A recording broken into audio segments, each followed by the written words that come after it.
नमस्कार बच्चों, welcome back to my YouTube channel base of education Mantra. प्यारे बच्चों, हम कर रहे हैं देशभक्ति की डायरी को। ठीक है, आज जो हम करने वाले हैं क्लास 7 और क्लास 8 की देशभक्ति की डायरी को कर रहे हैं दोस्तों। तो आज हम करने वाले हैं क्लास 7 और क्लास 8 की मेरी देशभक्ति की डायरी को, सभी पेज को हम भरने वाले हैं। तो आज हम पेज नंबर जो है दोस्तों, पेज नंबर 58 से करने वाले हैं। ठीक है, यानी कि हम 57 तक के सारे पेजों को कर लिए हैं। अगर आपने नहीं किया है तो प्लेलिस्ट से जाकर सारे पेजों को कर लेंगे। उसका लिंक जो है डिस्क्रिप्शन बॉक्स में दे दिया जाएगा। ठीक है, यानी कि पेज नंबर 57 तक करा दिया गया है। क्लास चाहे 7th में हो या क्लास 8 में हो या क्लास 6 में हो, उसके सारे पेजों को कराया जा रहा है। तो सभी पेज को करने के लिए चैनल को सब्सक्राइब जरूर कर लेंगे। ठीक है, और वीडियो को बस लाइक करना है और दोस्तों तक शेयर करना है। ठीक है, तो चलिए शुरू करते हैं। आज है पेज नंबर 58। ठीक है, 58 को हम जो कर रहे हैं, इसका जो टॉपिक का नाम है कि स्वतंत्रता के बाद के देशभक्त, यानी कि बहुत से ऐसे देशभक्त जो होते हैं जो स्वतंत्रता के बाद भी कार्य करते हैं। ठीक है, तो यहाँ पर पहला प्रश्न हम करते हैं। ठीक है, कि होम एक्टिविटी का प्रश्न आपको लिखना है। ठीक है, तो यहाँ पर जो प्रश्न आपको बनाना है बच्चों, तो यहाँ पर हमने बनाया है स्वतंत्रता के बाद भारत के पहले प्रधानमंत्री कौन थे और उन्होंने देश के विकास में क्या योगदान दिया। यानी जो भी आप क्वेश्चन बनाएंगे इस टॉपिक से रिलेटेड ही बनाएंगे, यानी स्वतंत्रता के बाद के देशभक्त के बारे में। ठीक है, चलिए, तो इसका आंसर आपके क्या है, अपनी उम्र से बड़े 3 व्यक्तियों से पूछकर लिखना है। ठीक है, और इसमें से जो पहले व्यक्ति को लिखना है वो आपके परिवार का ही कोई मेंबर होना चाहिए, चाहे पापा है, मम्मी है, चाचा है, चाची है, भाई बहन, यानी जो भी हो वो आपसे बड़े होने चाहिए। ठीक है, तो यहाँ पर एक नाम दिया गया है, कुछ भी नाम लिख सकते हैं, उनकी उम्र क्या है, वो उनका रिलेशन आपसे क्या है वो लिखना आपको है। ठीक है, फिर इसके बाद उनका जो आंसर होगा उसको आपको यहाँ पर नोट डाउन कर लेना है। तो यहाँ पर हमने कुछ लिखा है तो इसको भी लिख सकते हैं आप। स्वतंत्रता के बाद भारत के पहले प्रधानमंत्री पंडित जवाहरलाल नेहरू थे। उन्होंने आधुनिक भारत के निर्माण में महत्वपूर्ण भूमिका निभाई, जैसे औद्योगिक विकास, वैज्ञानिक और तकनीकी शिक्षा को बढ़ावा देना, पंचवर्षीय योजनाओं की शुरुआत किया इत्यादि। इतने आंसर आप लिख लेंगे बच्चों। इसके अलावा जो भी आपको आंसर पता होगा आप वो भी लिख सकते हैं। अब समाज के 2 अन्य व्यक्ति से भी पूछ के लिखना है, तो आप कुछ भी किसी से भी पूछ सकते हैं। आपके अगल बगल जो भी लोग रहते हैं उनका नाम यहाँ पर लिख लेना, उनकी उम्र क्या है और वो आपके लगते क्या है, चाहे पड़ोसी हो या आपके मामा हो, चाचा है, चाची, जो भी है आप उनका नाम लिख लेंगे और रिलेशन लिख लेंगे। फिर इसके बाद उनके जो जवाब होंगे आपको यहाँ पर नोट डाउन कर लेना है। भारत के पहले प्रधानमंत्री पंडित जवाहरलाल नेहरू थे। उन्होंने बहुत सारे काम किया, जैसे शिक्षा के क्षेत्र में, विज्ञान के क्षेत्र में, अखंडता और एकता के क्षेत्र में भी उन्होंने बहुत सारे कार्य किया। ठीक है, दूसरे व्यक्ति का नाम लिखेंगे यहाँ पर और उनका उम्र लिखेंगे, वो आपसे उनका रिलेशन क्या है, बहन है, भाई है, जो भी है, या कोई पड़ोसी है तो वो भी लिखेंगे आप।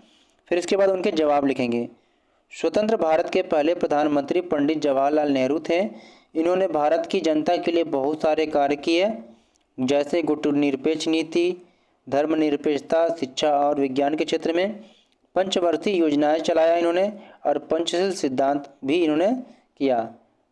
ठीक है, तो ये आप कर लेंगे पेज नंबर 48। आगे चलिए, अब अभी हम करते हैं पेज नंबर 49 को। ठीक है, पेज नंबर 49 को करते हैं, सॉरी पेज नंबर 58 को करते हैं। ठीक है, ये जो पेज है, सॉरी 59 है, ये पेज नंबर कितना है, 59 है। ठीक है, चलिए, अब यहाँ पर क्या करना है कि सभी से चर्चा के बाद, यानी अब तक जो भी आपने चर्चा किया है तो आपकी समझ क्या बनी है उसको शब्दों या चित्रों के माध्यम से व्यक्त करना है। ठीक है, तो चलिए लिखते हैं कि सभी से चर्चा के बाद मेरी समझ, यानी आपकी समझ जो बनी है उसके बारे में नोट करना है। तो लिखिएगा।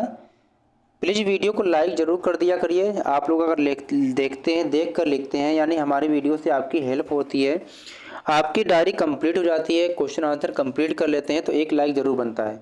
आपका लाइक जो है हमें मोटिवेशन देता है, इसलिए जल्दी से जल्दी चैनल को सब्सक्राइब जरूर कर लीजिएगा और एक वीडियो को लाइक जरूर करिए और इसे अपने सभी दोस्तों को शेयर करिए। ठीक है, इसलिए जल्दी जल्दी आपके सारे पेज को करा दिया जाएगा, जितने जल्दी आप शेयर करेंगे, लाइक करेंगे। ठीक है, तो चलिए देखते हैं सभी से चर्चा करने के बाद मुझे समझ आया है कि देशभक्त दो प्रकार के होते हैं। एक जो होते हैं स्वतंत्रता के पहले के देशभक्त, जिन्होंने भारत को आज़ाद कराने में अपना योगदान दिया। जो दूसरे होते हैं स्वतंत्रता के बाद के देशभक्त, जिन्होंने देश की जनता को अखंडता और एकता के सूत्र में बांधा है। ठीक है, चलिए एक एक को देखते हैं। अब यहाँ पर देखेंगे कि स्वतंत्रता के पहले के देशभक्त कौन कौन से थे, जिसमें नाम आता है आपका महात्मा गांधी का। कुछ ऐसे देशभक्त होंगे जो स्वतंत्रता के पहले और बाद में भी आएंगे। ठीक है, तो यहाँ पर स्वतंत्रता के पहले के देशभक्तों को देखते हैं। महात्मा गांधी, सुभाष चंद्र बोस, बाल गंगाधर तिलक, भगत सिंह, लाला लाजपत राय, चंद्रशेखर आज़ाद, सरोजनी नायडू, रानी लक्ष्मीबाई, चंद्रशेखर आज़ाद, यानी बहुत सारे ऐसे देशभक्त हैं। ठीक है, तो यहाँ पर कुछ का नाम दिया गया है। अब कुछ ऐसे देशभक्त यहाँ पर हैं जो क्या स्वतंत्रता के बाद के हैं। ठीक है, तो इनको देखेंगे। इनमें से कौन कौन से हैं? डॉक्टर APJ अब्दुल कलाम, इंदिरा गांधी, अटल बिहारी वाजपेयी, सरदार वल्लभ भाई पटेल, लाल बहादुर शास्त्री, मदर टेरेसा, विनोबा भावे, जयप्रकाश नारायण, यानी बहुत सारे ऐसे देशभक्त आपको मिल जाएंगे जो स्वतंत्रता के बाद उन्होंने देश को आगे बढ़ाने में अपना योगदान दिया है। ठीक है, तो ये सभी देशभक्त जो है स्वतंत्रता के बाद भारत के विकास, एकता और राष्ट्रीय भावना को बढ़ाने में अपनी महत्वपूर्ण भूमिका निभाते रहे हैं। ठीक है, तो हमने इस वीडियो में पेज नंबर 58 और 59 को कंप्लीट किया। ठीक है, तो अब आगे के पेज को आगे की वीडियो में कंप्लीट करेंगे, तो प्लीज़ चैनल को सब्सक्राइब कर लीजिएगा जिससे सारे पेज को देख सकें। और वीडियो को बस एक लाइक करना आपको और वीडियो को शेयर करना है। Thank for watching.